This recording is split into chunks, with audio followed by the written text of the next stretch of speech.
alfalfa dinner. I think we did well. I hope we did well, but it was very good. Tremendous people. So what's up?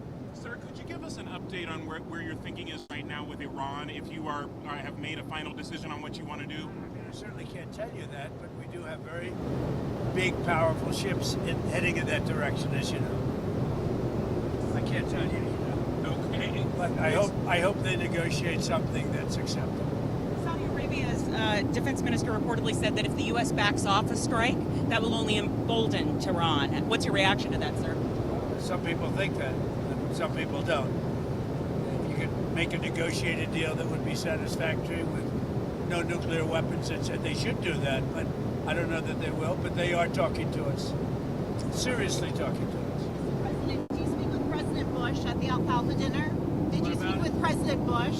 I did. Yeah. Can you share what you talked about? Well, I met with Jeb Bush. Jeb. I always saw Jeb. I think you mean Jeb. Yeah, no, I introduced him. Nice. He's a good fellow. And he's been very nice to me the last 6 months. I don't know what happened, but he was very nice. We had a good time. Mr. President, on your Fed nominee, Mr. Kevin Warsh, why are you willing to wait for Senator Tom Tillis to leave the Senate, essentially, until, if you have to, if Senator Tillis won't back down? I didn't say I wouldn't, but I mean, he's leaving the Senate for a reason, because what he asked for didn't get done. So it's one of those things. I think he may get Democrat votes, too. I think he's so good that he'll probably get Democrat votes. He should. It's very good. My choice, my Fed choice, should get Democrat votes. Do you have a sense of what he's going to do as far as interest rates are concerned? I hope he's going to lower them. I mean, if you watch him on television, because I watch interviews and statements, I hope he's going to lower, but, he's going to have to do what he wants to do. Did he tell you? Did he make any commitments? No commitments. I don't want to do that. I could do that, I guess, if I wanted, but I didn't do it. I made it on quality. I mean, he's a very high-quality person. He should have no trouble getting through. Mr. President, did you make a comment at the dinner about saying that you would sue Warsh, about suing Warsh if he does not lower interest rates? It's a roast. It's a roast. So it was a joke. You didn't mean it seriously. It was all comedy. And then on a more serious note, you're suing the IRS. Can you talk a little bit about what it's like to be on both sides of a lawsuit? It's very interesting. I have another one where, I've virtually won the Mar-a-Lago break-in suit. And, I have to work out some kind of a settlement. I'm supposed to work out a settlement with myself. Because, when the FBI broke in, we sued. Before I was president, I sued. And obviously, it was a very good suit. And I have that one, and I have to work out a settlement. Can you instruct Pam Bondi on how to handle that at all? I think what we'll do is do something for charity. We're thinking about doing something for charity where I'll give money to charity. We can make it a substantial amount. Nobody would care because it's going to go to numerous very good charities. You had that tweet, the truth today about Minneapolis and how you might not see federal authorities intervene. You asked the Secretary Nope not to send in DHS in Democratic cities when there were riots. I let them ask us if they want help. They're always complaining. If you go in, they complain. They complain no matter what. We brought crime to the lowest point in the history of our country. 125 years, 1900. Think of it. Year. Think of that. 1900. Can you imagine? We have the lowest crime in the history of our country, despite the fact that our country was riddled with a lot of bad people from the Biden open border. But we've taken a lot of them out. We're at the lowest point in history. We have the least number of murders in the recorded history of our country. That's incredible. De-escalation. Honestly, the crime-ridden cities are all Democrat-run cities. And if they want help, they have to ask for it. Because if we go in, all they do is complain. But if they want help, they can ask for it. And they're going to need help. Los Angeles is an example. We went in, we solved it. The chief law enforcement officer in Los Angeles said they couldn't have done it without the federal government. A week later, he said they didn't need the federal government. So we don't want that. If they want help, they'll ask, but they have to say please. On DHS funding, sir, the Democrats have made 3 demands. They say they want no roving patrols, they want established rules for use of force, and they want masks off and body We'll cams talk on. about it. It's not appropriate yet. We have to let a little time go by, but we'll talk about it. But You know, we want. I got elected for law enforcement, for the border, for the economy. Things I've done a great job with. I mean, when you have the lowest crime rate in the history of our country, recorded in 125 years, to be exact. So I've fulfilled so much. We'll have to talk about that over the next 3 or 4 days. What did you think of the latest release of Epstein files, and do you think your critics will be satisfied with this release? It looked like this guy Wolf, who's a writer, was conspiring with Epstein to do harm to me. And I didn't see it myself, but I was told by some very important people that not only does it absolve me, it's the opposite of what people were hoping, you know, the radical left. That Wolf was a third-rate writer, was conspiring with Jeffrey Epstein to hurt me, politically or otherwise, and that came through loud and clear. So we'll probably sue Wolf on that. Did you speak, or did you have any knowledge? Maybe the Epstein estate, I guess. I don't know, but we're going to certainly sue Wolf. Want to sue the Epstein estate? You may, I guess so, because he was conspiring with Wolf to do harm to me politically.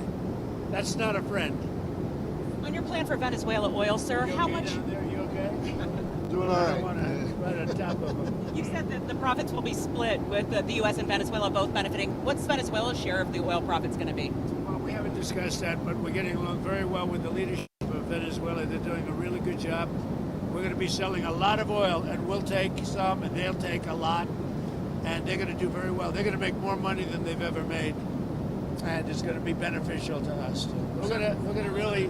I think Venezuela is really going to turn around. You know, I opened up the airspace over Venezuela, so that now people from Venezuela came from Venezuela here.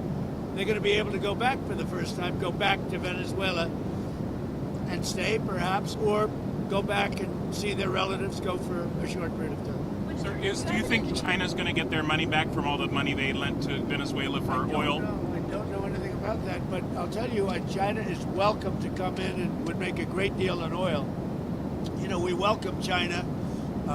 We've already made a deal. India's coming in, and they're going to be buying Venezuelan oil as opposed to buying it from Iran. So we've already made that deal, the concept of the deal. But China's welcome to come in and buy oil. On Venezuela, do you think that Machado should be able to return to Venezuela? We're going to do something with it, and maybe putting the sides together, doing something. I think she's a very fine person. Do you think she'll But be- I think I have to say at the same time, the current leadership is doing a very good job. Did you have any knowledge of the arrest of Don Lemon before it happened? Did you have any conversations with I don't know Attorney? anything about the Don Lemon thing, but he's a sleazebag. Everyone's known that.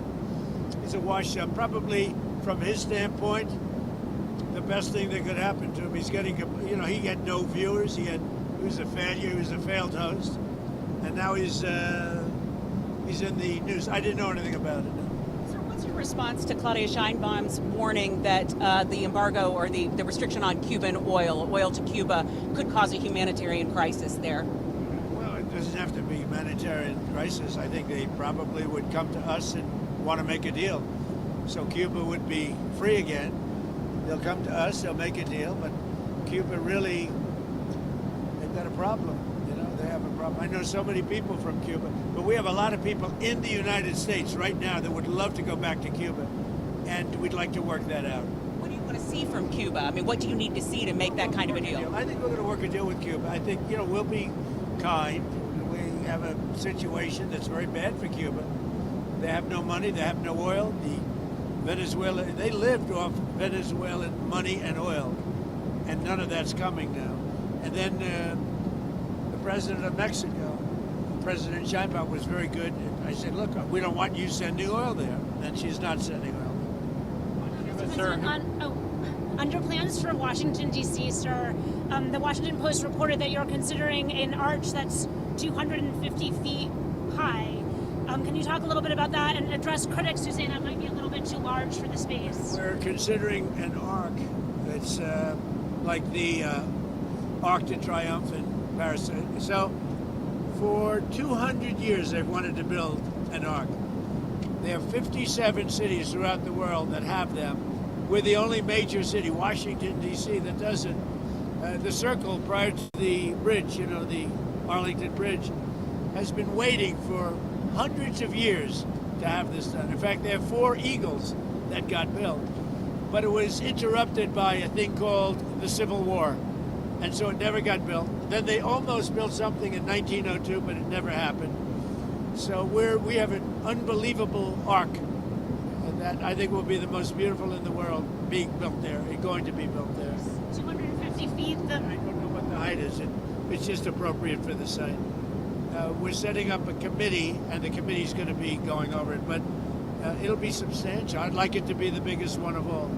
We're the biggest, most powerful nation. I'd like it to be the biggest one of all. The charity. Very exciting job, actually.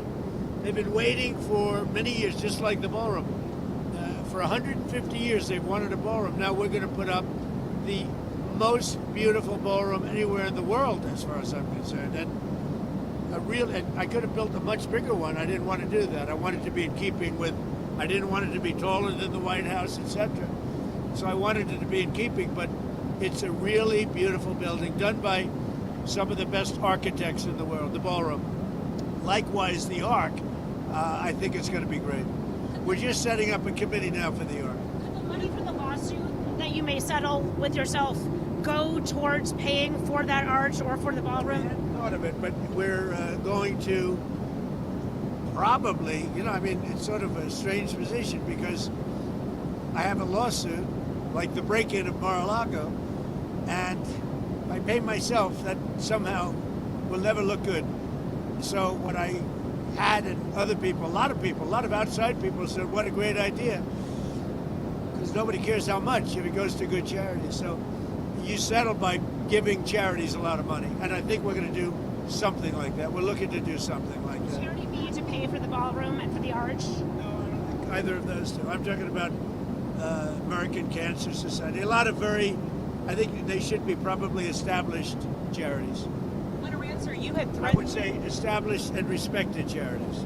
On a answer, you had threatened those secondary tariffs on countries doing business with Iran. We haven't seen those yet. What are you holding off on? What are you waiting on there? Look, we have a lot of things happening right now with Iran. We have a tremendous fleet going in that direction, and they're talking to us. So a lot of things could happen. And the Canada tariffs, sir, that you talked about, are those coming? Well, that was on the airplanes. Are you talking about the No, airplanes? about the China deal that they did. If they do a deal with China, yeah, we'll do something very substantial. Because we can look. I have a great relationship with China, President Xi, but we don't want China to take over Canada. And if they make the deal that he's looking to make, China will take over Canada. And the first thing they're going to do, end ice hockey. Speaking of China, sir, there was a military purge in that country a week ago. What do you make of that? Well, as far as you're talking about China? Yeah, As far as I'm concerned, there's one boss in China. That's President Xi. That's the person I'm dealing with. are there any concerns about stability or with regard to Taiwan? I think President Xi is the boss. I watch it very closely, and he's highly respected in China. He's the boss. Can I go back to Cuba for 1 second? Who exactly are you negotiating with on the island? Who's the government representative there you're speaking with? In Cuba. Who are you speaking with on the Cuban side? To talk to Cuba, yeah. We're starting to look. They need help on a humanitarian basis, and we're starting to talk to Cuba. Don't forget, a lot of people that live in our country were treated very badly by Cuba, and we want them to be. They all voted for me, and we want them to be treated well. We'd like to be able to have them go back to home to their country, which they haven't seen their family, their country for many, many decades. Do you have any updates on what's happening?